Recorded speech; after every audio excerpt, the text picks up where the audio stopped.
En 1995, Gabriel García Márquez creó en Cartagena la Fundación para el Nuevo Periodismo Iberoamericano. Tras 27 años impulsando el periodismo independiente, ético, innovador y riguroso, ahora somos Fundación Gabo. Somos taller de periodismo. Formamos, inspiramos, incentivamos y conectamos a periodistas de toda Iberoamérica. Somos Premio Gabo. Premiamos el mejor periodismo en español y portugués. Somos Festival Gabo. Celebramos en Bogotá el poder de las historias en la mayor fiesta del periodismo y la curiosidad. Somos Centro Gabo. A partir del legado de Gabo promovemos proyectos de desarrollo social, cultural y educativo. Somos Fundación Gabo. Con camaradería y chéveridad desde el Caribe colombiano, promovemos un mejor periodismo, la creatividad y la memoria de nuestro fundador. Hola a todos y todas, muy buenos días. Les habla Emanuel Upegui del equipo de la Fundación Gabo y en nombre de esta quiero darle la más cordial bienvenida a los ciclos de seminarios Periodismo en el Frente, la complejidad de contar la invasión rusa a Ucrania, una actividad que realizamos con el apoyo de Open Society Foundations. Hoy en esta segunda sesión titulada Rusia, Ucrania y la guerra de la desinformación, ¿cómo hacerle frente?, nos acompañan Marc Marginedas y Jan Boechat. Marc es periodista y corresponsal de guerra. En sus más de 20 años de experiencia ha cubierto algunas de las principales guerras, revueltas y conflictos en Argelia, Chechenia, Darfur, Irak, Afganistán, Líbano o las revoluciones árabes. Ha recibido los premios Vázquez Montalbán y Cirilo Rodríguez de periodismo y ha plasmado sus vivencias como corresponsal en el libro Periodismo en el campo de batalla. Por su parte, Jan es periodista con 20 años de experiencia en medios como The New York Times, BBC, Deutsche Welle, Voice of America, NBC News, entre otros. Ha dedicado su carrera al cubrimiento de conflictos armados, desastres ambientales, desigualdad y violencia en países como Siria, Irak, Líbano, Turquía, Irán, Afganistán, Palestina, Ucrania, Congo y Brasil. Ellos conversarán sobre las maquinarias para controlar la opinión pública y analizarán las estrategias de desinformación del Estado ruso y las tácticas de control informativo empleadas por Ucrania. La dinámica del seminario será la siguiente. Marc y Jan tendrán una conversación de aproximadamente 40 minutos o 50 minutos. Luego de eso abriremos un espacio para responder las preguntas que ustedes envíen a través de la casilla de preguntas y respuestas que encontrarán aquí abajo en la barra de menú. Así que, no siendo más, les doy la bienvenida. Muchas gracias por aceptar esta invitación. Marc, Jan, bienvenidos. Y bueno, si quieren podemos arrancar. Marc nos tiene un breve contexto sobre cómo funciona todo el aparato de desinformación ruso. No sé si podemos poner su presentación, equipo. Gracias. Bueno, pues muchas gracias. Muchas gracias a la Fundación Gabo. Muchas gracias. Muy honrado de nuevo de estar participando en una iniciativa en la cual, bueno, pues está con la fundación que lleva el nombre del periodista, digamos, en lengua española más famoso, ¿no? Entonces, bueno, yo lo que querría pues, explicar un poco es cómo funciona la desinformación rusa, cómo se transmite, o sea, y además nosotros un poco tenemos la sensación de que la propaganda de guerra, pues bueno, existe este lema de que en la guerra la verdad es la primera víctima en caer. Entonces, bueno, siempre se asume que hay en los dos bandos enfrentados, pues digamos que emplean tácticas de propaganda digamos, pues para promocionar su discurso y sus narrativas y para mermar y para intentar conseguir apoyo, ¿no? Pero, sin embargo, yo, a diferencia, es decir, o sea, yo viví la guerra de Irak, viví cómo funcionó la propaganda estadounidense durante la guerra de Irak y, bueno, es una propaganda convencional en la cual, pues, se intenta, digamos, presentar a un ejército o a unas fuerzas armadas que están en aquel momento, pues, atacando un país de una forma amable, con historias que en muchos casos eran inventadas. En esa propaganda también participó el Estado español como, digamos, como socio en aquel momento del presidente George Bush. Bueno, pues entonces pues también digamos que desplegó una serie de tácticas en las cuales, pues bueno, pues digamos, era una propaganda muy tradicional en la cual tú simplemente ibas al lugar de los sitios, tú te contaban, te explicaban una historia, tú ibas al lugar de los sitios, la podías verificar, la podías o desmentir, entonces tú a partir de ahí tenías muchas posibilidades, digamos, de desmontarla, ¿no? La desinformación rusa es algo mucho más sofisticado y además es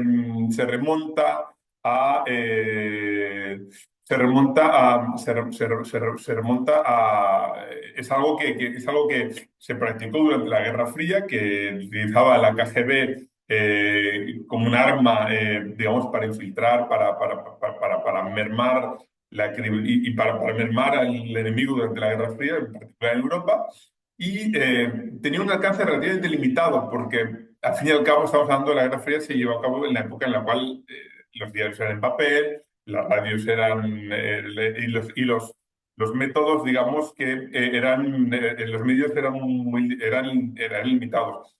Con las redes sociales, digamos que la propaganda, la desinformación y la propaganda rusa tienen un alcance muchísimo mayor y podemos decir además que ha conseguido grandes, o sea, digamos, grandes objetivos, ¿no? Que los vamos a ver ahora un poquito, ¿no?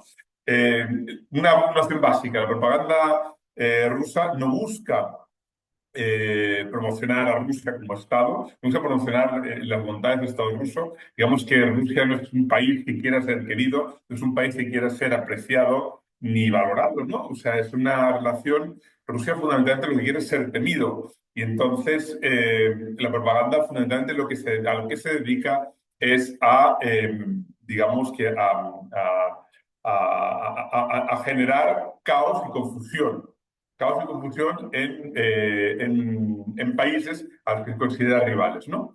Vamos a empezar un poquito. O sea, ¿quién es, digamos, el padre o la persona que ha impulsado más la noción moderna de la desinformación o propaganda rusa? Se llama Gerasimov, que es el jefe del Estado Mayor del Ejército ruso, y él, digamos que ha acuñado en un discurso que pronunció, acuñó una frase que es muy famosa y que ha sido estudiada por muchos digamos, de los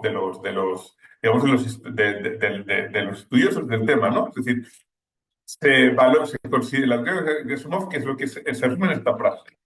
El valor de los medios no militares para lograr fines políticos no solo se ha incrementado, sino que cada vez excede la efectividad de las armas.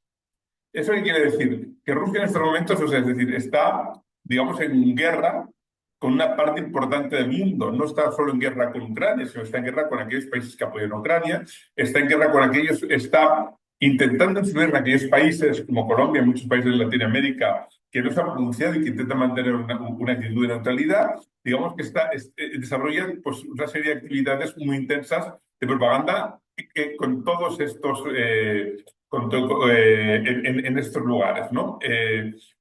Y entonces, bueno, se trata fundamentalmente, pues eso, el objetivo es, digamos, por un lado, sembrar caos y confusión, mermar la legitimidad de las instituciones, del sistema.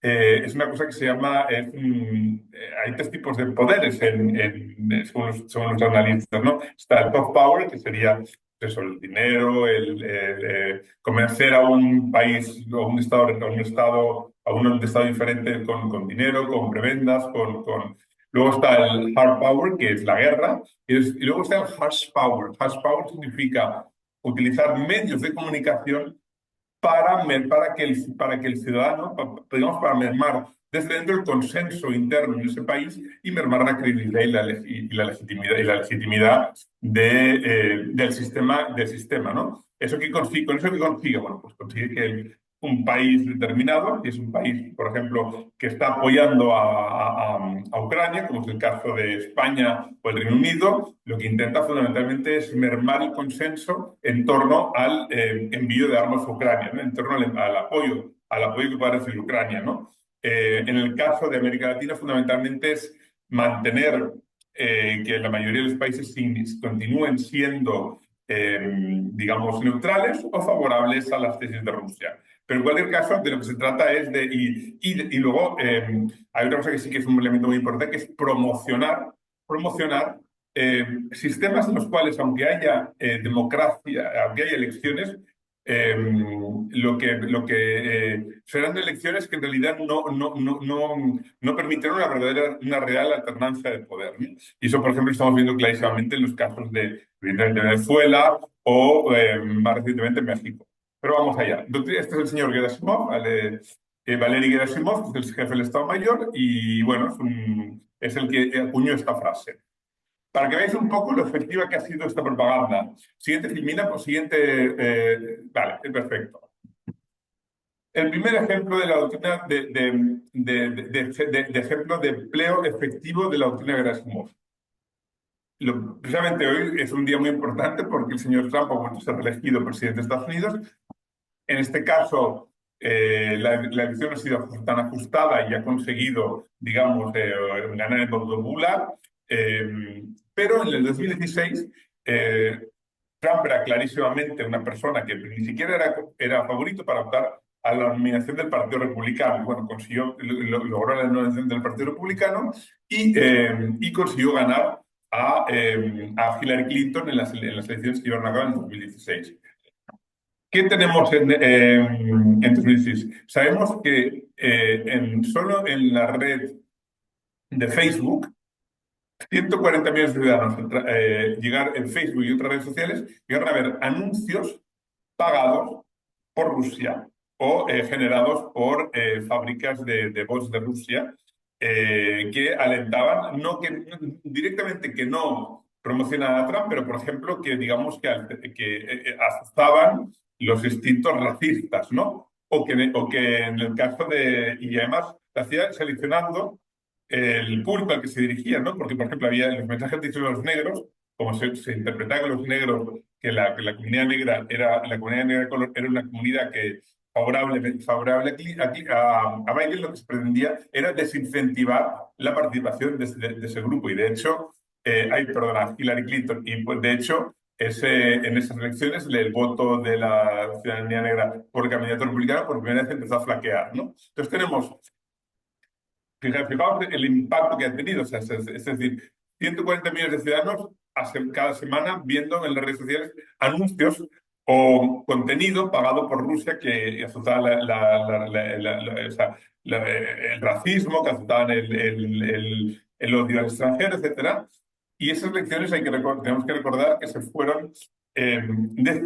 decidieron por unos pocos miles de votos en varios estados clave del Roosevelt. Entonces, pues, yo creo que si hacemos números, muy claramente podremos identificar que probablemente sin la ayuda de Rusia, el señor Trump no habría sido elegido.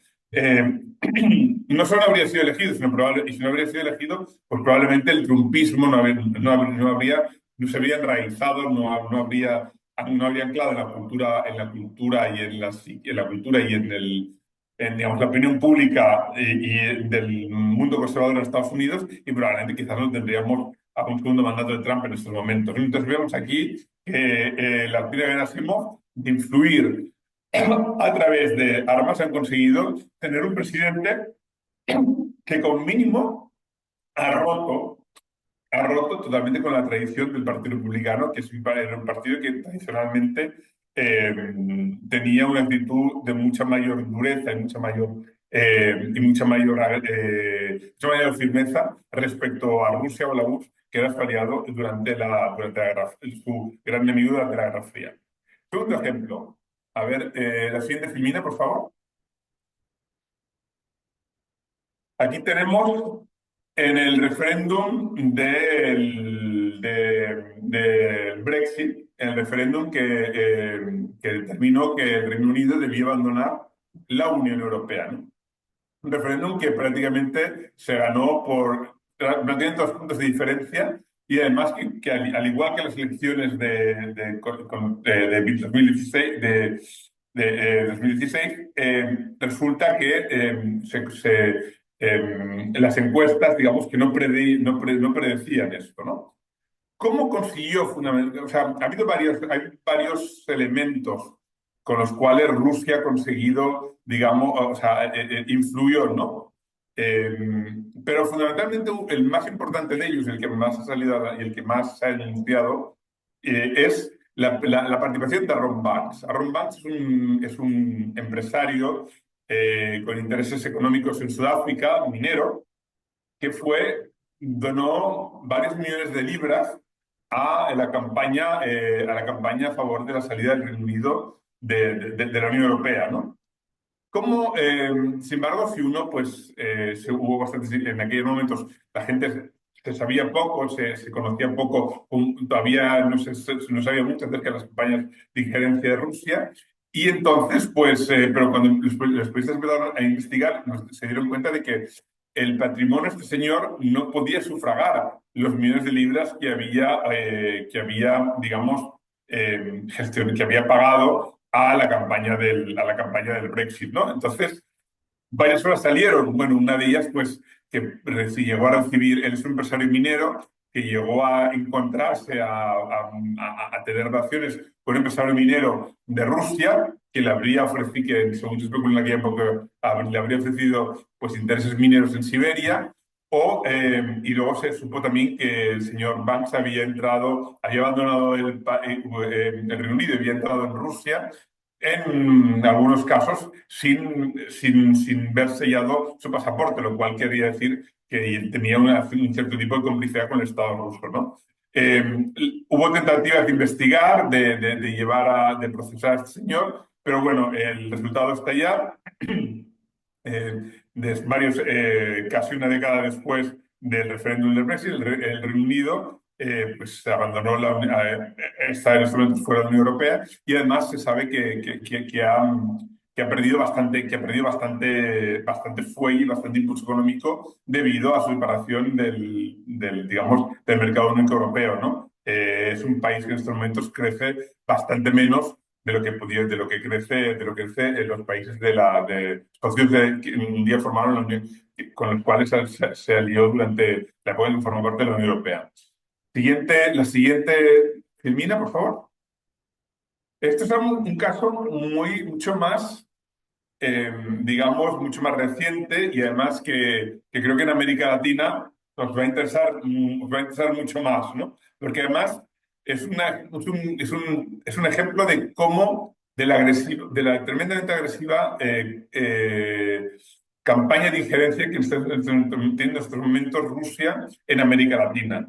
Estos señores, no sé si los conocéis, si hay alguna, digamos, entre la audiencia hay algún periodista de México. Nos encontramos con el presidente del Senado, el señor Gerardo Fernández Noroña, y digamos, el líder de la fracción morena dentro del Senado, Adán Augusto López.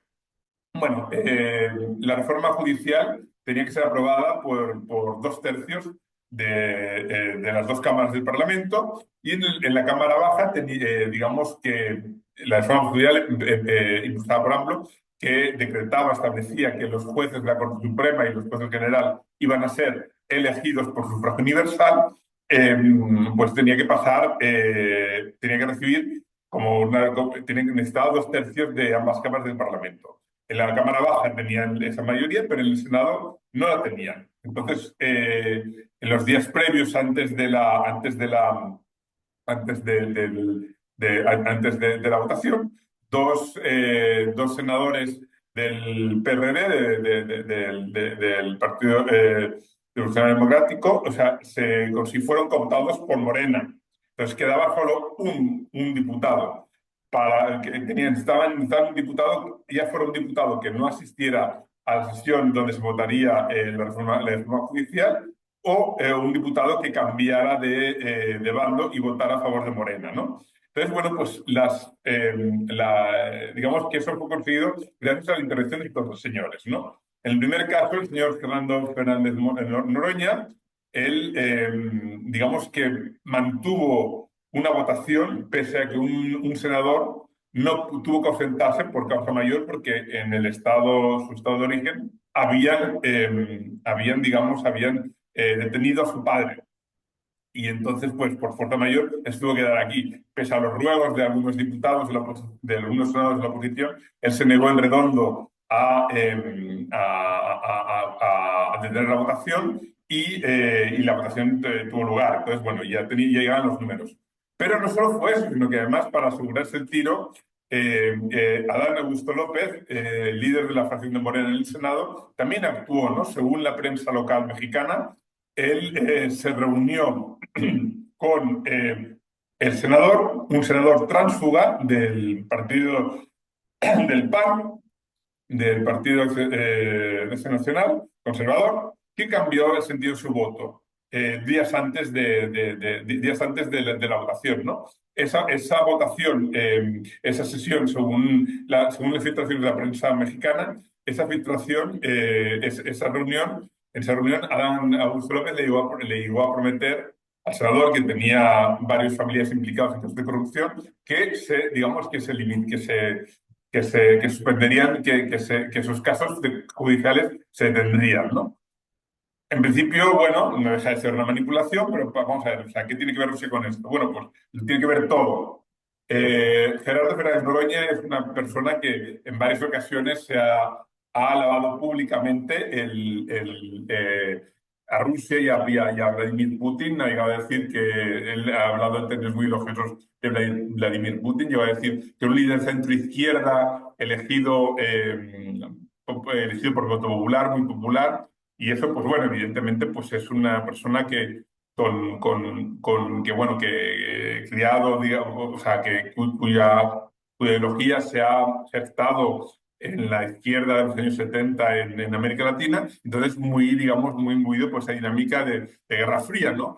Aunque Putin, desde luego, Putin puede ser cualquier cosa menos una persona de centro izquierda. Y yo creo que la mayoría de los rusos estarán de acuerdo con ello, que es una persona ultraconservadora, que dirige un régimen que, bueno, es bastante criminal y corrupto, pero en general que tiene una fachada de ultraderecha, ¿no? Donde se limitan los derechos, donde se legaliza parcialmente donde se legaliza parcialmente el maltrato familiar y con un régimen donde la oligarquía, donde los oligarcas con conexiones políticas pues hacen sus negocios. No es para nada un régimen de izquierda. Y el señor Adán Augusto López, su relación con Rusia es mucho más pragmática. Él es el exgobernador del estado de Tabasco. Entonces, rastreando un poco, haciendo una pequeña investigación, vi que este señor estaba en el poder cuando se concedieron concesiones petrolíferas en el estado de Tabasco a Lukoil, que es una empresa rusa de petróleo. Hay fotografías suyas inaugurando las instalaciones de petróleo de Lukoil en Villahermosa, que es la capital del estado. Y luego también he podido indagar que en artículos de prensa mexicana se decía que este señor había impulsado, que tenía una cantidad enorme de seguidores en Twitter, en las redes sociales y en Instagram, y que muchos de ellos eran, digamos, seguidores de Rusia y de India. Tiene toda la pinta de ser bots que Rusia te compra.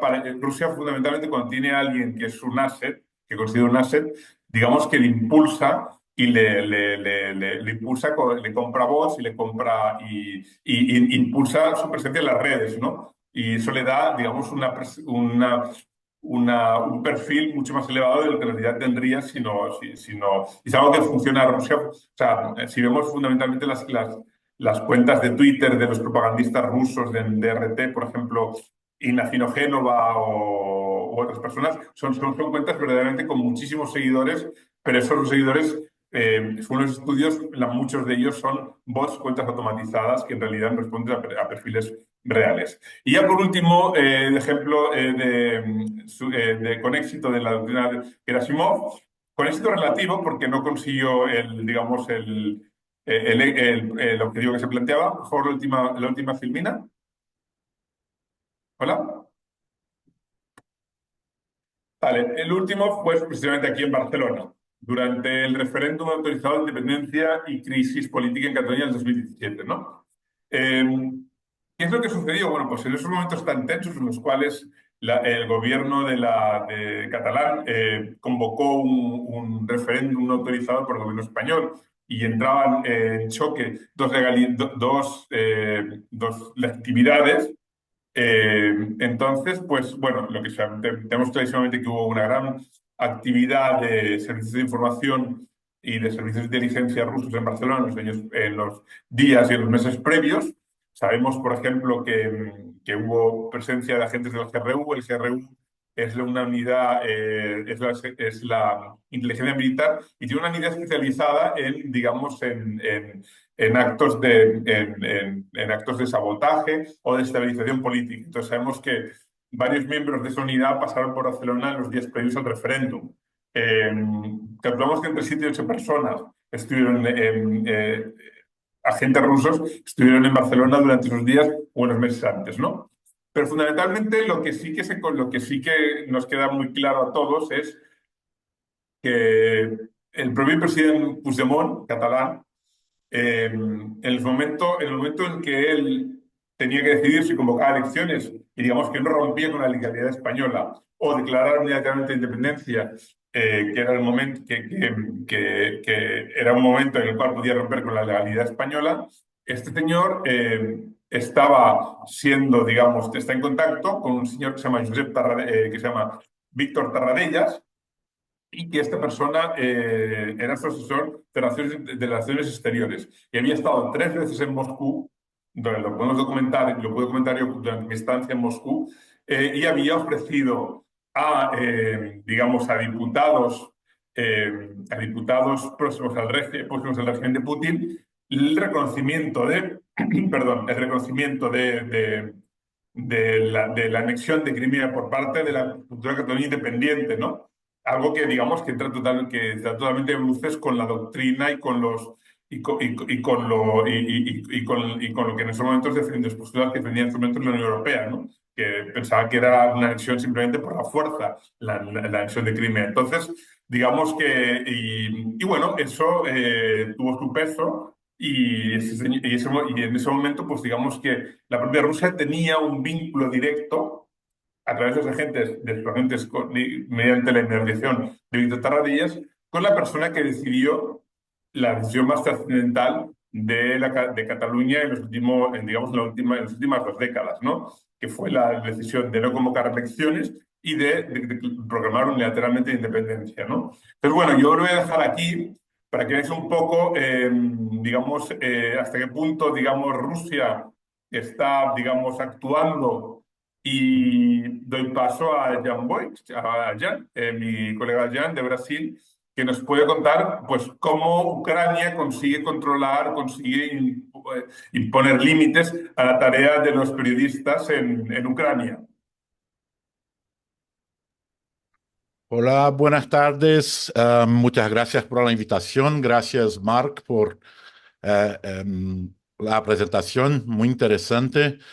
Bueno, mi nombre es Ian Boechat, soy periodista de Brasil y los pido disculpas por mi español, que es más un portuñol, entonces si tiene dificultad para me comprender, por favor, que hagan las preguntas, todo más. Yo estuve en Ucrania muchas veces, estoy cubriendo Ucrania desde 2007, 2006, antes de la guerra en Donbass, que se empezó en 2014. Estuve como, no sé, más que 10 veces desde la invasión rusa en Ucrania. Antes de hablar de Ucrania, me gustaría hacer una pequeña reflexión acerca del control de opinión pública en tiempos de guerra. Ah, el control de opinión pública mediante mentiras, noticias falsas, intimidaciones, no son una exclusividad de los regímenes autoritarios. Tal vez sea una característica intrínseca del poder. En los últimos 30 años hemos visto esto exacerbarse de manera bastante acelerada con las nuevas tecnologías, con Internet, y eso se quedó muy más fácil para hacer.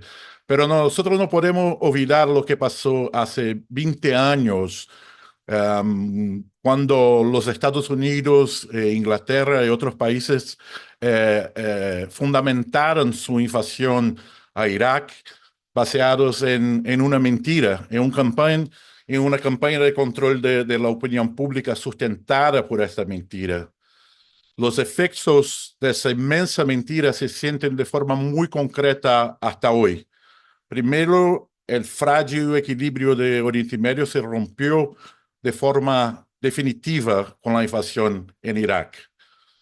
Por otro lado, la decisión estadounidense y británica de utilizar una mentira condenada de manera enfática por la comunidad internacional debilitó profundamente los mecanismos transnacionales creados en el periodo de posguerra en un intento de poner orden en el caos de las relaciones internacionales. Hoy esto parece no tener importancia, pero hace 20 años esta decisión de invadir un país soberano sin autorización ni acuerdo de las Naciones Unidas envió señales importantes al mundo. Si el país más poderoso del mundo, que se autoproclama defensor de las garantías legales, de los valores democráticos y de los ideales liberales, decide actuar unilateralmente basándose en una mentira, ¿por qué creer que los sistemas de equilibrio transnacionales son válidos? Yo estoy seguro que esta decisión tuvo un importante impacto en Vladimir Putin, en Netanyahu y en muchos otros, porque se abrió ahí una puerta que todo se puede hacer por la fuerza. Bueno, en Ucrania las cosas se suceden de forma muy similar que en todos los países en guerra, que todos los países que tienen un régimen autoritario. Obviamente existen muchas presiones de los Estados Unidos, de la Unión Europea, para que el gobierno de Zelensky controle sus impulsos autoritarios. Pero nosotros sabemos que todo país en guerra o en conflicto tiene impulsos autoritarios muy fuertes. Es una necesidad de sobrevivencia. Sin embargo, hay un amplio aparato de control de la opinión pública, difusión de información, que muchas veces no corresponde a la verdad, en un intento menudo explícito de impedir los periodistas actúen de manera independiente. El gobierno de Ucrania ha revocado decenas, cientos de credenciales de periodistas extranjeros que realizaron reportajes que no los agradaron. El caso más célebre creo que sea del reportero del New York Times, Thomas Gibbons Neff, que perdió su credencial por publicar un reportaje sobre los símbolos nazis que muchos de los soldados ucranianos usan en las trincheras. Los periodistas ucranianos, por su vez, que desagradan al gobierno, son espiados por el servicio secreto.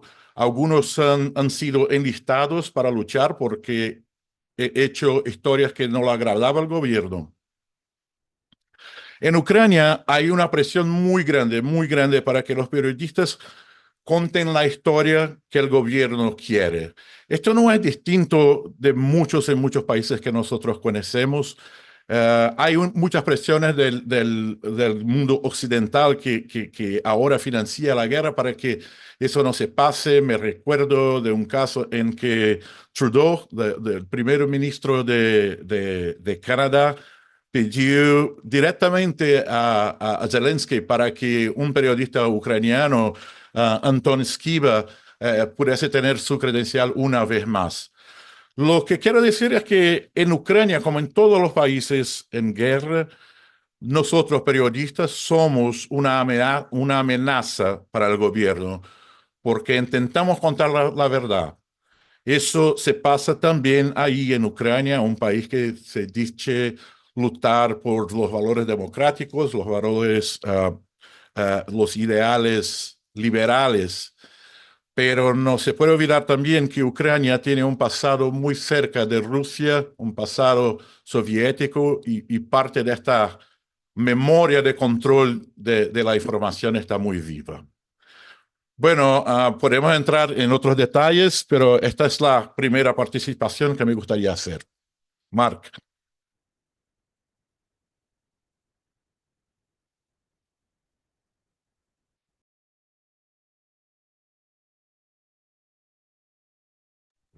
Mark, creo que tu micrófono no está funcionando. Sí, vale, ahora sí funciona, vale, es que me olvido siempre.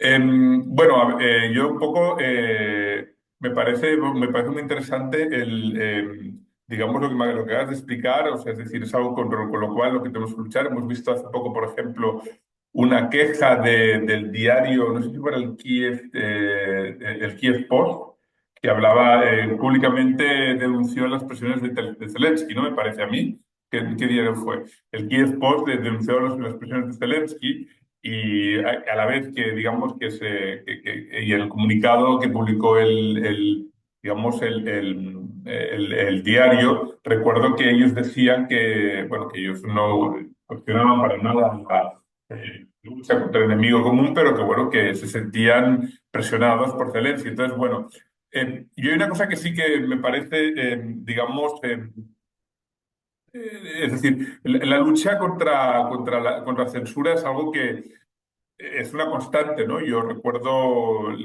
una constante. Yo recuerdo la lucha contra la censura durante la época durante la guerra de Irak y recuerdo perfectamente cómo, por ejemplo, en los meses previos a las elecciones en las españolas, que más que se celebraron poco antes de 2 días, y 2 días antes hubo un atentado tan terrible, el peor atentado de la historia de España.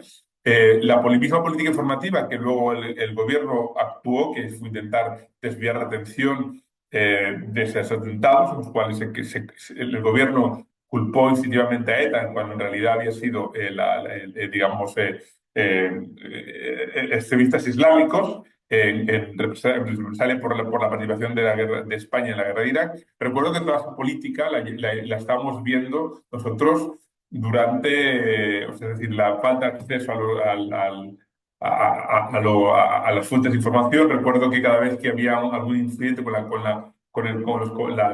tropas españolas, nosotros nos recibíamos un comunicado emitido por el Ministerio de Defensa a miles de kilómetros de Irak, que era un comunicado emitido por el señor Trillo, ministro de Defensa en Madrid, ¿no? Entonces decías, bueno, o sea, esto que, ¿no? Y verdaderamente, por ejemplo, ni siquiera se nos dejaba literalmente de partir con las tropas, ¿no? Yo, para mí, un poco lo que yo veo digamos, de valor añadido que hace Rusia digamos, en su intento, no de controlar ya, sino de simplemente influir, es una utilización de una serie de mecanismos o sea, de guerra híbrida, que verdaderamente poca gente se puede, digamos, se puede incluso hasta imaginar, ¿no? En Rusia, por ejemplo, tenemos claro que en Bulgaria una parte importante de la profesión. Bulgaria es un país que está muy cerca, culturalmente hablando, de Rusia.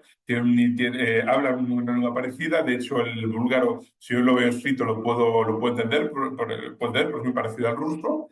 Y yo estuve allá y yo me di cuenta de la enorme, o sea, del peso increíble que tenía digamos, que tenía la embajada rusa en los medios búlgaros, ¿no? Por ejemplo, en Bulgaria podemos ver perfectamente dos artículos dos artículos exactamente idénticos que hablaban de que decían que Putin respetaba la legalidad internacional invadiendo Ucrania, exactamente igual, con las mismas palabras, con los mismos, o sea, firmados por dos personas. ¿Eso qué era? Solo un producto empaquetado, en un producto empaquetado que, bueno, que preparaban servicios secretos y lo entregaba a un periodista que se vendía.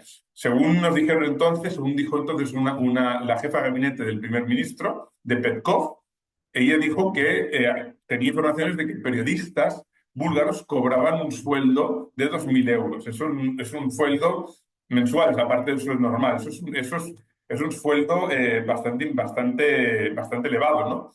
Yo creo que en España, por ejemplo, podemos identificar algunos periodistas que, a partir de la forma en que trabajan y como, digamos, siempre se posicionan del lado ruso, siempre intentan justificar.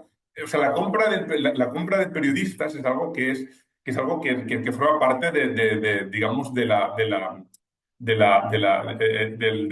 también de esta doctrina de Gerasimov, ¿no? Que Rusia compra periodistas. Rusia compra periodistas, además, es que lo ha hecho desde hace mucho tiempo, y eso entronca al régimen putinista actual con lo que fue el régimen de Stalin.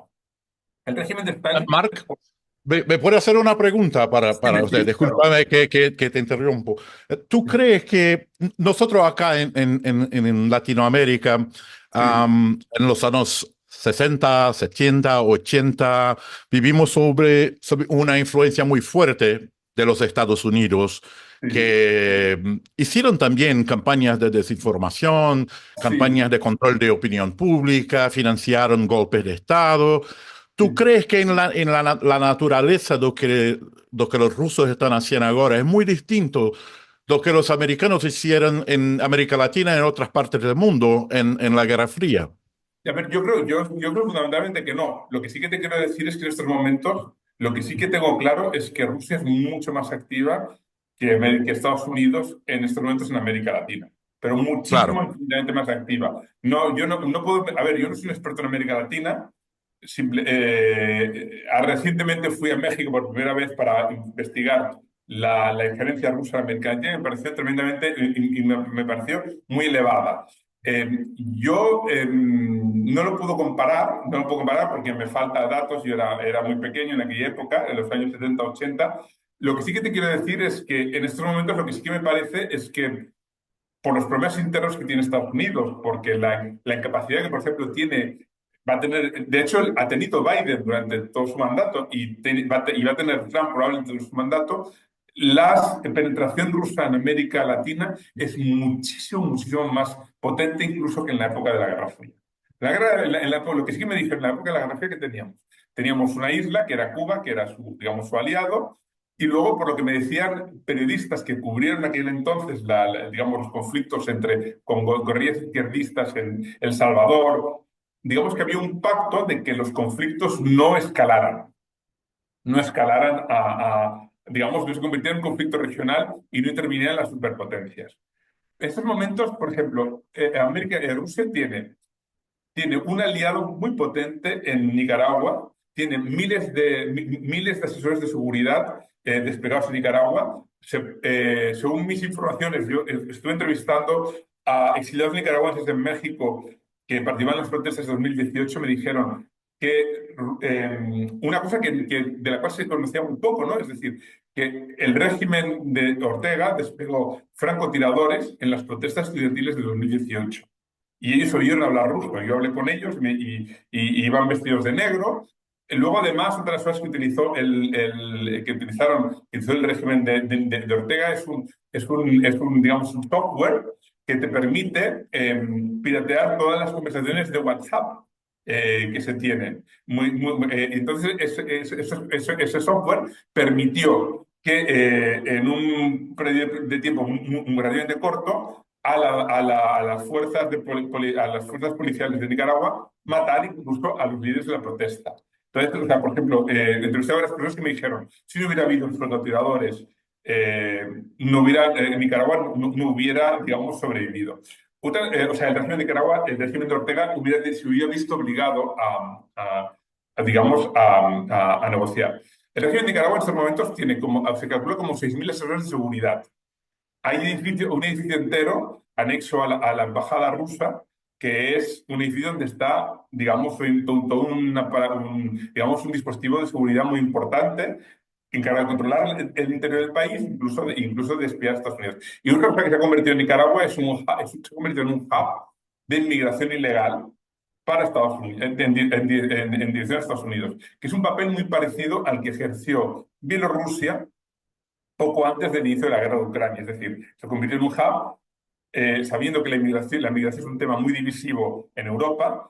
Esa oleada de inmigrantes que vinieron de Oriente Próximo, de América Latina y de Afganistán meses antes del inicio de la guerra, ahora lo vemos clarísimamente como una operación de diversión, digamos, para sembrar cizaña cuando ya la decisión de lanzar la guerra se había tomado.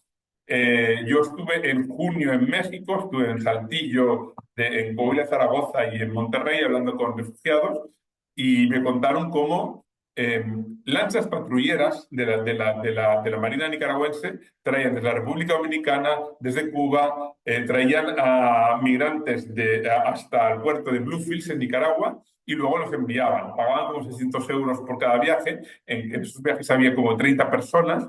Luego también se utilizaban los aviones, los vuelos charter, luego los vuelos regulares. Es decir, Nicaragua se ha convertido un poco en la Bielorrusia, en el aliado. Y eso, a diferencia de la época de la Guerra Fría, es un país que tiene continuidad territorial con Estados Unidos. Y una cosa que me parece muy preocupante es que hay un acuerdo que permite a Nicaragua despegar fuerzas rusas y está al lado de un país que se llama Costa Rica que no tiene ejército. Entonces, o sea, que te quiero decir que, y bueno, aparte tenemos, pero además Rusia corteja no solo a dictaduras de izquierda, sino a dictaduras de derecha, porque tenemos, por ejemplo, Bukele, cuyo vicepresidente ha estado en el foro de San Petersburgo ofreciendo un poco pues, su saber en temas de Bitcoin. Sabemos, por ejemplo, que Honduras ha denunciado un acuerdo de extradición con Estados Unidos de narcotraficantes. Si hay algo que Rusia hace muy bien es aliarse con la criminalidad organizada allá donde esté, porque de hecho el régimen y las mafias rusas tienen una alianza muy, muy potente. Con lo cual, a mí me parece fundamentalmente, no sé, no lo puedo comparar, lo que sí que te quiero decir es que en estos momentos la influencia de Rusia en América Latina es muy fuerte y me parece bastante preocupante, habida cuenta de la naturaleza del régimen. Es que interesante que en una perspectiva histórica es muy semejante lo que pasó acá con los Estados Unidos en Sí. un tiempo distinto. Y creo que esta es un modus operandi de los imperios o de los que quieren ser un imperio para hacer para poner su influencia en otras partes del mundo. Ahora estamos viendo acá en Brasil, los chineses tienen una red de comunicación acá muy fuerte en las universidades y todo más, así también como los rusos y también los americanos. Al final creo que nosotros acá en la periferia del mundo estamos siempre sobre la influencia de un imperio que hace mucho tiempo fue España, Portugal, Estados Unidos, Rusia ahora. En una perspectiva histórica, todo se parece am, muy igual, ¿no? Lo que era en el pasado. ¿No piensas así? Yo pienso que sí. Yo lo único que sé, porque yo no soy un experto en América Latina, yo adoro América Latina. Yo hasta ahora, cuando iba a América Latina, solo viajaba. Me iba a Perú, y hacía el Camino Inca, me iba a Ecuador, iba a las Galápagos y me iba al Amazonas y me parecía maravilloso viajar, pero no soy un experto. Lo que sí que yo puedo decir, yo como experto en Rusia, es que lo que Rusia ofrece, además Rusia, digamos que intenta emitir una imagen de potencia colonial positiva y que puede cumplir, digamos, el voto de Estados Unidos, porque al fin y al cabo está interesado en su desarrollo.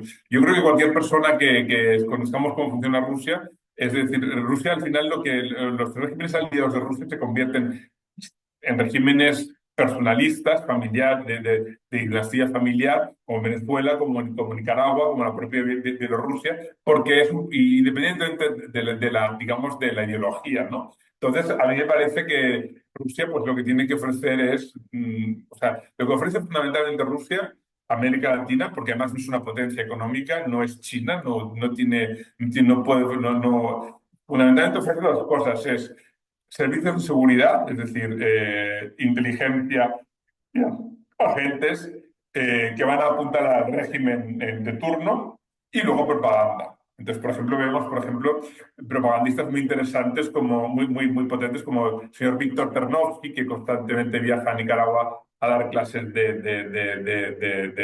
digamos, de entrenamiento a medios locales. Luego, por ejemplo, tenemos una cosa muy interesante. No sé si conocéis vosotros a una señora que se llama Inna Finogénova, que es una periodista de RT, que supuestamente, pues bueno, supuestamente dejó RT porque estaba en desacuerdo con la guerra y entonces fue contratada por Pablo Iglesias y desde Madrid intentaba pues crear un canal que se llama Canal Red.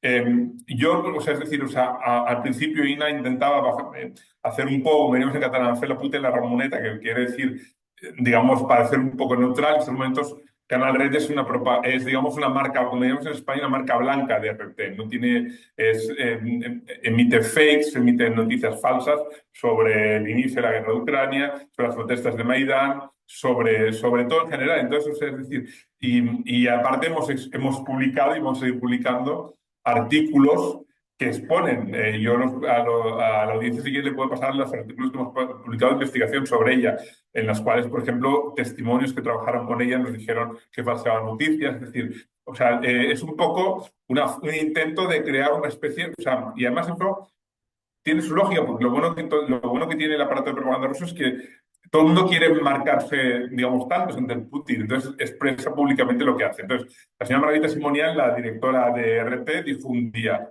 nosotros hemos conseguido, ahora que nos han vetado en RT en Europa, pero estamos trabajando, como diría en ruso, partisanskimi tropami, que quiere decir con tropas partisanas.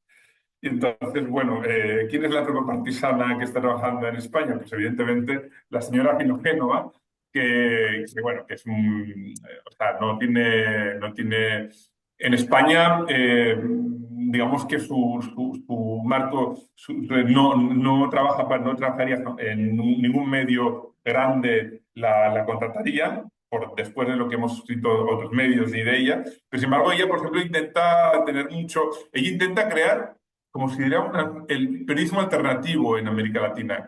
Periodismo alternativo, ¿qué es para ella? Pues el grupo de blogueros que acude cada día a las mañaneras con AMLO y que además, o sea, pues que en realidad eso no son periodistas, porque lo único que hacen es defender a AMLO. Un periodista es una persona que se atiene a los hechos y que critica independientemente. Pero bueno, Y Mark, cuéntame. vamos ahora a abrir para las preguntas de la audiencia, pero yo me gustaría hacer la primera pregunta para usted, que es, ¿qué piensa que pasa en Ucrania ahora con Trump siendo el vencedor de las elecciones americanas? ¿Qué Es difícil crees? saber. ¿Cómo ves esto? A ver, es difícil saber. Yo es muy difícil saber, porque además es que la última vez que estuve en Ucrania fue en el febrero de este año, lo cual no puedo, digamos que yo lo que percibí en aquella época, pues era muy diferente a lo que percibí al principio. Al principio de la guerra había mucho entusiasmo, y yo cuando en el último viaje percibí pues gente que quería huir de la guerra, que no quería exponerse, que veía que las cosas no iban bien en la guerra. Em, y entonces, bueno, es difícil predecirlo. Lo que yo quiero pensar, porque Ucrania, digamos, con sus limitaciones y con sus problemas de autoritarismo, de sticker autoritarismos que tiene Zelensky, y ya lo demostró después de ser elegido en el periodo previo, antes de la guerra, ¿no? Cuando intentó, digamos, acabar políticamente con su predecesor, esos tics autoritarios. Pues al fin y al cabo, digamos que no deja de ser, o sea, por un país que ha vivido inmerso en esa realidad alternativa que es la Unión Soviética, pues bueno, no deja de ser una mejora, creo yo, pienso. Es difícil saber. Yo quiero pensar bueno, pues que,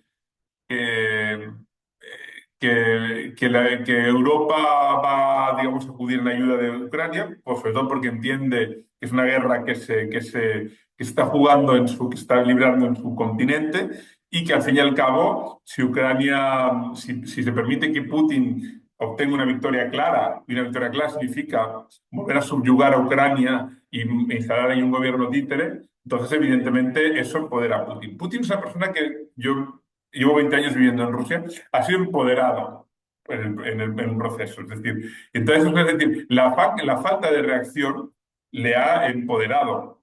Y nada más un inciso: cuando llegó al poder, Putin no era una persona popular. O sea, cuando fue nombrado primer ministro, Putin no tenía que ganar las elecciones en medio año y no era una persona que nadie lo conoció. Hubo una serie de atentados con explosivos que sacudieron a Moscú, y esos atentados murieron 300 personas. Hubo un cuarto atentado que no se iba a explotar en una ciudad que se llama Ryazan, y en esa ciudad colocaron, o sea, es decir, los vecinos en medio de la histeria colectiva, vieron como desconocidos colocaron explosivos. Llamaron a la policía local identificó los explosivos, aprobaron la zona y se detuvieron a las 3 personas. Las personas en ese momento enseñaron acreditaciones del FSB, del KGB. Ante la imposibilidad de ya negar los hechos, el señor Nikolai Patrushev, que es el número 2 del régimen, dijo que aquello era un ejercicio para ver si la ciudadanía estaba alerta. En Occidente, una cosa así, es decir, la casi segura implicación del Estado ruso en esos atentados que impulsaron a Putin al poder, es algo que simplemente no se quiso nunca explicar y nunca se quiso denunciar. Y todos los periodistas como David Sutter o Anna Politkovskaya, que lo denunciaron, pues fueron, digamos, denuncias que cayeron en saco roto. Rusia, sobre todo, se alimenta de la inacción y Putin se alimenta de la inacción. Putin es una persona, Putin es una persona que tú puedes llegar a un pacto con él sabiendo que lo va a respetar, sino que simplemente él lo que respeta es la fuerza. Y en estos momentos, desgraciadamente, Estados Unidos no va a ser esa fuerza, con lo cual la tienen que encontrar en Europa. Bueno, Emanuel, ¿tú sigues ahí con las preguntas? Sí, aquí estoy ya, muchas gracias. Pero antes de saltar a nuestra sesión de preguntas, les queremos invitar a todos nuestros asistentes a que nos apoyen a responder una brevísima encuesta que va a aparecer en este momento sobre sus pantallas. Esto para nosotros es vital, es de gran ayuda, nos ayuda precisamente a diseñar y a preparar espacios de mucho valor precisamente para nuestro oficio.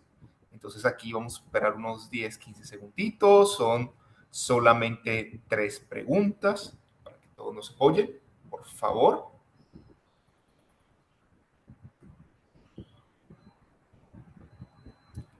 Y mientras terminamos de diligenciar esta encuesta, vamos con la primera pregunta. Nos dicen, por lo que veo, la doctrina Gerasimov es algo similar a la guerra híbrida. ¿China también la practica? Preguntan, ¿qué diferencia hay entre precisamente la guerra híbrida y esta doctrina? Vale. Dime que es para mí o para ti, Jan. Para cualquiera de los dos. Estoy segurísimo que es para usted, Mark. A ver, bueno, yo no conozco los métodos de China. Yo llevo muchos años viviendo en Rusia y digamos que soy un poco ruso. De hecho, mi pareja es un ciudadano ruso, con lo cual, digamos que yo siempre digo que tengo un 25% de ruso. Entonces, pues yo puedo hablar mucho de Rusia. De China no lo sé. Yo creo digamos que la propaganda es algo que es lo que Rusia ha conseguido, digamos, regresar a la escena internacional y convertirse en lo que es ahora hoy en día, pues un país poderoso, fundamentalmente gracias a la propaganda. La propaganda ha sido muy efectiva. Es algo que ellos dominan bastante bien y que, digamos, que yo creo que está siendo imitado pues, por muchos países, ¿no?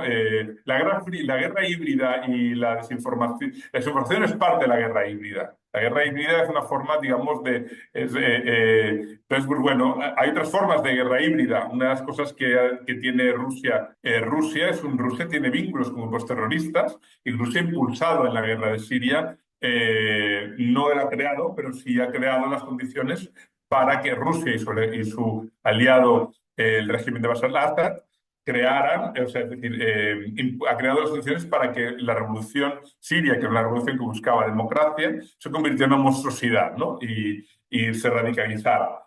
En el caso de Rusia, sabemos perfectamente que Rusia entregó pasaportes a sus combatientes radicales yihadistas en el sur de Rusia para que fueran a luchar a la guerra de Ucrania, por lo cual se sacaba el problema de encima y lo exportaba a otro país, ¿no? a país. Y es lo que hacía, a la vez deslegitimaba a la oposición que se estaba enfrentando contra su aliado, que era el régimen de Bashar al-Assad. Y eso es una táctica que ya hemos visto, por ejemplo, durante la guerra chechenia también, ¿no? Ese conchaveo. Personalmente, yo no sé si sabéis que he sido secuestrado por Estado Islámico durante 6 meses y en algunos casos, cuando yo he topado con, digamos que con yihadistas de habla rusa, con los cuales yo he hablado, algunos me han parecido que eran como muy sospechosos, me parecían que eran más que yihadistas verdaderos, otros no, pero sobre todo un comandante que me parecía que actuaba más como un agente, digamos, como un agente infiltrado. Entonces es algo que funciona, que es como funciona Rusia, ¿no? Otra cosa que funciona, por ejemplo, que utiliza Rusia también es las mafias. Todo el mundo nos preguntamos por qué Hungría es tan, y eso es también parte de la guerra híbrida, ¿no? Por qué Hungría y el régimen de Orbán y el gobierno de Orbán es tan favorable a Rusia. Bueno, pues que en los años 90 se instaló en una mafia que se llama Constebo y que estableció vínculos y y logró, digamos, controlar por compromat, lo que se dice en Rusia compromats, que son pruebas comprometedoras, al gobierno de Orbán, ¿no? Orbán era muy antirruso y out of the blue, all of a sudden, se convirtió digamos, en un gran defensor de las políticas de Putin. Eso es por la parte de la guerra híbrida y Rusia lo iba utilizando desde el principio. La única cosa es que en estos momentos se siente suficientemente empoderado para actuar y para utilizarlo en otros países. Entonces, bueno, eso es la guerra híbrida. La segunda pregunta que tenemos es para Jan. Dice, ¿cómo ha fallado el relato en Ucrania con respecto de la simbología nazi? ¿Es verdad que hay, pero es algo minoritario? Pregunta también si Putin es más nazi sin esvásticas, ¿sí? ¿Por qué está triunfando esta Rusia comunista contra los nazis ucranianos, por decirlo de alguna manera? Bueno, la cuestión de los nazis en Ucrania es muy compleja, ¿no? Tenemos que volver hasta la Segunda Guerra Mundial, recordar que cuando los nazistas invadieron Galicia en Ucrania, que estaba sob control de Moscú, los ucranianos que ahí vivían perseveraron los nazis como libertadores, se unieron a ellos, había el famoso Batallón Galicia, la simbología nazi en Ucrania, en especial para el oeste de Ucrania, es algo que está más ligado a una lucha contra los comunistas que como algo propiamente nazista. Es importante lembrar también, recordar que en 2014 muchos de los grupos que eran más activos en Maidán, 2013, 2014, eran grupos de extrema derecha como Private Sector, como Azov, y todos estos grupos que usaban una simbología nazi en aquel momento con los colores de bandera, que el negro, el rojo. En el principio, en 2014, 2015, estuve en muchas trincheras del ejército ucraniano combatiendo con los rebeldes de Donbass, de los separatistas apoyados por Rusia en Donetsk, en Luhansk. Y podrías ver en las trincheras mucha simbología nazi, sí, como suásticas, SS, cosas así pintadas en las trincheras. Ahora, después de la invasión rusa, empezase a ver más con los patches eh, de, de, de los soldados. Este año las cosas se cambiaron muy abiertas, ¿sabes? Yo puedo mostrar uno acá que tengo que me impresionó mucho, que es como una simbología muy nazista. No es verdad decir que los ucranianos son nazis, la gente que está luchando es nazi, pero hay elementos de influencia de estas ideas en el ejército. Esto es fácil de mirar y la materia, el artículo que New York Times he hecho mostraba eso, ¿no? Que como en las trincheras, en el frontline, podías ver muchas simbologías nazi.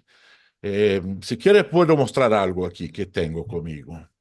Pero no creo que es justo decir que lo que dice Putin por supuesto, porque no son nazis, pero hay una influencia. Esto no se puede negar. Mientras Jan nos busca eso algo, no sé si tengas chance de buscarlo y enseñárnoslo, no sé. Voy lanzando la tercera. Dale, Jan. Voy buscando les voy a hacer la tercera y última pregunta, que imagino precisamente va para Mark, precisamente. ¿Ha sido efectiva o no la guerra de desinformación y falsificación rusa ante un TikTok, ¿sí? Esta red social que debilita este método híbrido ruso aplicado a la doctrina Gerasimov? No sé si, Mark, tienes alguna experiencia o algo de información precisamente relacionada sobre el impacto de esta red social que obviamente es de origen chino en todo este conflicto. La verdad es que no, sinceramente, no te puedo, o sea, vamos a ver, o sea, y yo lo que sí que sé es que, digamos que la cooperación que Rusia, digamos que es un ejemplo a seguir en cuanto para China en cuanto a propaganda, aunque me tengo la impresión de que en ese sentido están, digamos, sus técnicas mucho menos desarrolladas. No conozco, de hecho no tengo TikTok desgraciadamente, con lo cual no te puedo decir qué peso que tiene, qué influencia puede tener ahí. Eh, entonces, la verdad es que no lo sé. Yo lo único que sí que sé es que, por ejemplo, que Rusia en Twitter, con la adquisición, o sea, es decir, la adquisición de Twitter por parte de Elon Musk, ahora nos hemos dado cuenta de que verdaderamente se habla también de que ya entró ahí capital ruso. Luego hemos sabido, por ejemplo, que Elon Musk estaba en contacto permanente, en contacto bastante frecuente con Putin, solo que ya intuíamos de lo que decía y de lo que hablaba, porque te das cuenta de que verdaderamente él estaba en contacto con operativo cuando decía proposiciones sobre Ucrania eran proposiciones que digamos que encajaban totalmente en la visión del conflicto de Moscú y digamos que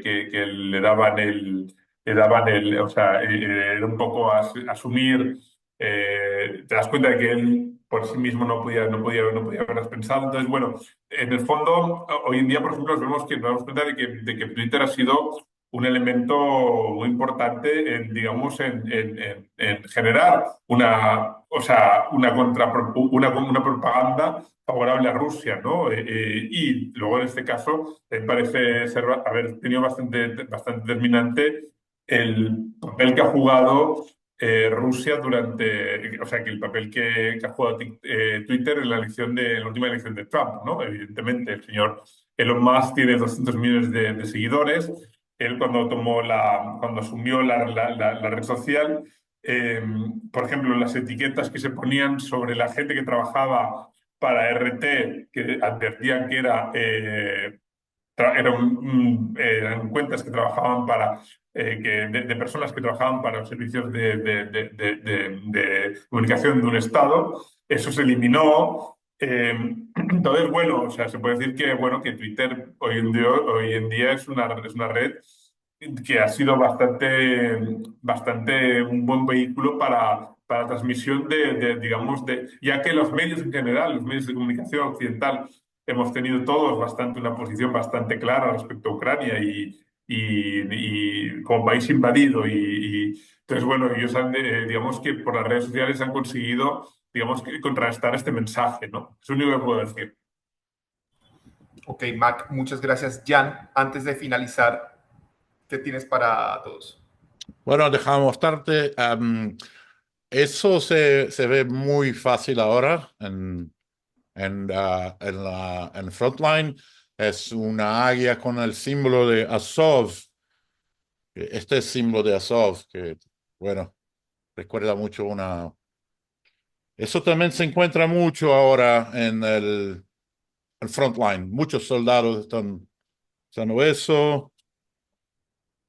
Bueno, el sol negro es más, no es tan explícito, pero eso sí es bastante, es una simbología muy nazista, ¿no? Pero una vez más, es preciso recordar del pasado, la relación que había con las tropas de Wehrmacht en SS, con los ucranianos de oeste, que tienen una afición, que miran eso como símbolo de una lucha contra los comunistas, mucho más que un símbolo de nazismo. Yo puedo hacer una pregunta, voy a hacer una pregunta a mi compañero. Por supuesto, adelante. ¿Cómo ves ya la situación sobre el terreno para Ucrania? Muy mal, Mark, muy mal. Rusia conquistó mucho terreno este último mes, avanzó mucho en Donbass, las líneas están cayendo. Eh, Desde julio de 2022, Rusia no tomaba tanto terreno como ahora en Donbass. Yo estuve cerca de Pokrovsk en abril, cerca de Adviivka. Es muy impresionante lo que está pasando. Las fuerzas de defensa ucranianas están muy agotadas. Te vas encuentras los soldados y te dicen, mira, estoy a 2 años acá, tuve 20 días de descanso, estoy muy cansado. La moral está muy baja. Este año es el año que las deserciones están quebrando todos los récords. Son más de 50.000 deserciones oficiales en este momento en Ucrania. Mucha gente está decidida a no luchar más. El gobierno ucraniano está teniendo mucha dificultad de conseguir más gente para luchar. Hace 15 días, los oficiales hicieron una gran ronda en un espectáculo de rock and roll para tomar la gente que tendría que estar alistada, pero no se alistó. Hay un problema muy grande para Ucrania ahora, que gente no tiene gente suficiente. Los expertos dicen que hay gente para luchar por más 6 meses. El tema de las municiones no es más lo que era antes, el mayor problema. El gran problema ahora es gente. Hay muchos colombianos yendo para Ucrania para luchar ahí, pero no tiene un número suficiente. No tiene un número suficiente. Y yo creo que ahora con la victoria de Trump, Zelensky tiene que estar muy preocupado porque las líneas están todas cayendo, ¿sabes? Y ahora tienes también a los nortecoreanos que empezaron batalla ayer.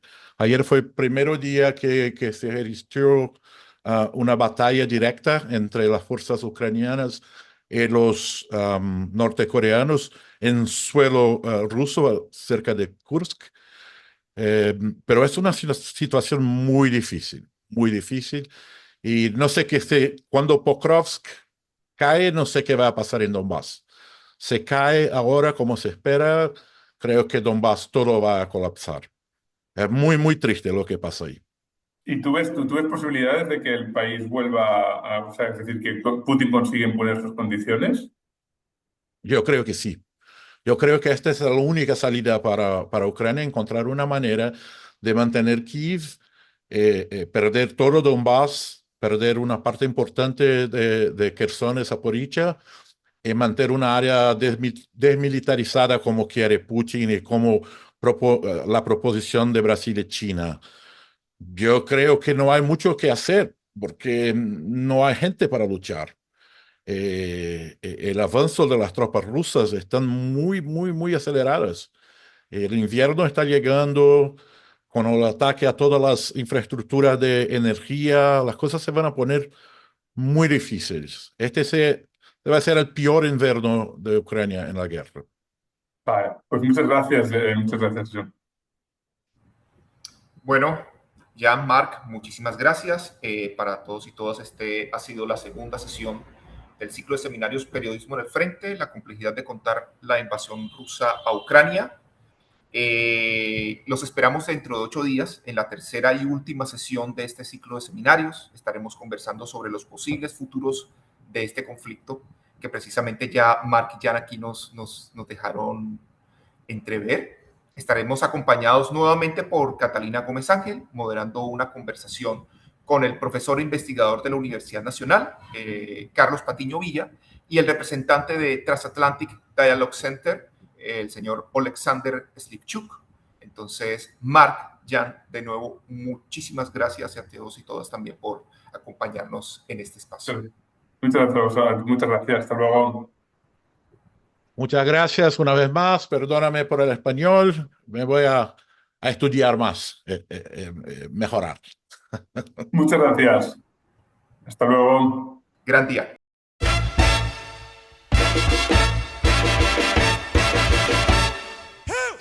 En 1995, Gabriel García Márquez creó en Cartagena la Fundación para el Nuevo Periodismo Iberoamericano. Tras 27 años impulsando el periodismo independiente, ético, innovador y riguroso, ahora somos Fundación Gabo. Somos taller de periodismo. Formamos, inspiramos, incentivamos y conectamos a periodistas de toda Iberoamérica. Somos Premio Gabo. Premiamos el mejor periodismo en español y portugués. Somos Festival Gabo. Celebramos en Bogotá el poder de las historias en la mayor fiesta del periodismo y la curiosidad. Somos Centro Gabo. A partir del legado de Gabo promovemos proyectos de desarrollo social, cultural y educativo. Somos Fundación Gabo. Con camaradería y chéveridad desde el Caribe colombiano, promovemos un mejor periodismo, la creatividad y la memoria de nuestro fundador.